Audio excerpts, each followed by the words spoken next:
should you hire someone to define for you your business value proposition, your positioning, your vision, your mission?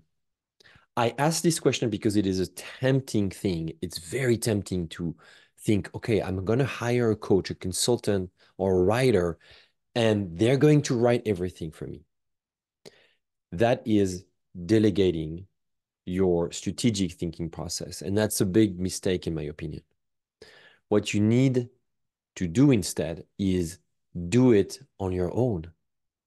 But of course, okay, I'll admit this, don't do this alone. It's good to have some help, but be careful with the kind of help you're getting.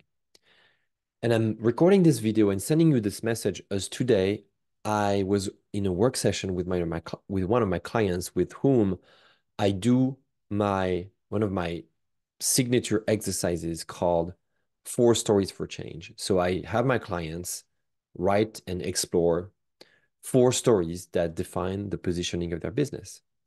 The origin story, the opportunity story, the perspective story, and their product story. You can find more information about that framework in one of my videos called System of Stories here, wherever you'll see this video, or on YouTube or on my learning platform. But my point is, as I have my clients do this, it's a writing exercise. A lot of them, many of them, I have to remind them, consider this exercise as a content production exercise. So, of course, they don't necessarily think of themselves as very creative or even good writers. And so the temptation is to hire somebody to do it for them. And these days, who can they hire? Are you ready to bet? Can you guess? They'll use AI, something like ChatGPT.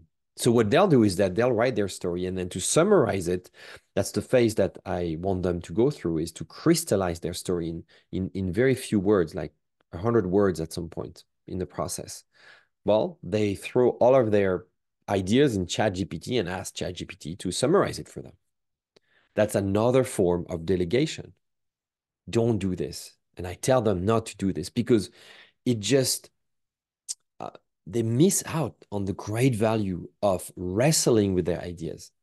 Really, writing is about thinking in words, not just putting out appealing content and doing an act of literature.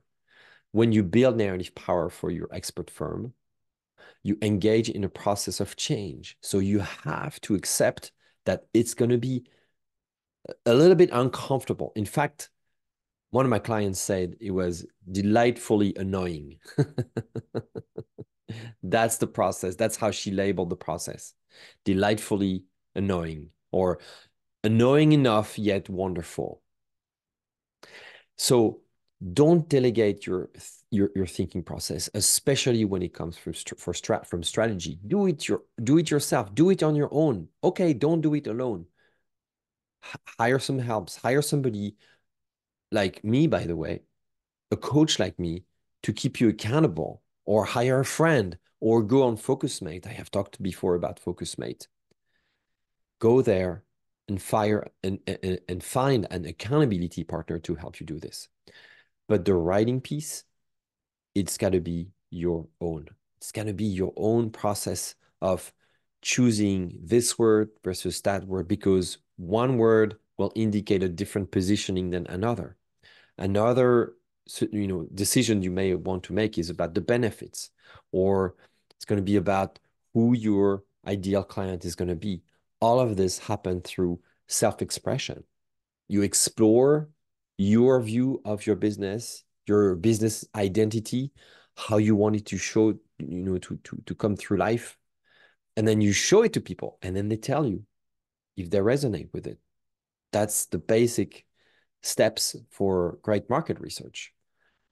So I'll leave you with with your thoughts. And if you find yourself wanting to just toss the whole thing through the window because you think that your business is never going to work if it's perfectly clear, and you just want to give it to somebody else to do it for you, well, think twice, because you might be um, depriving yourself of an opportunity that maybe will not present itself another time.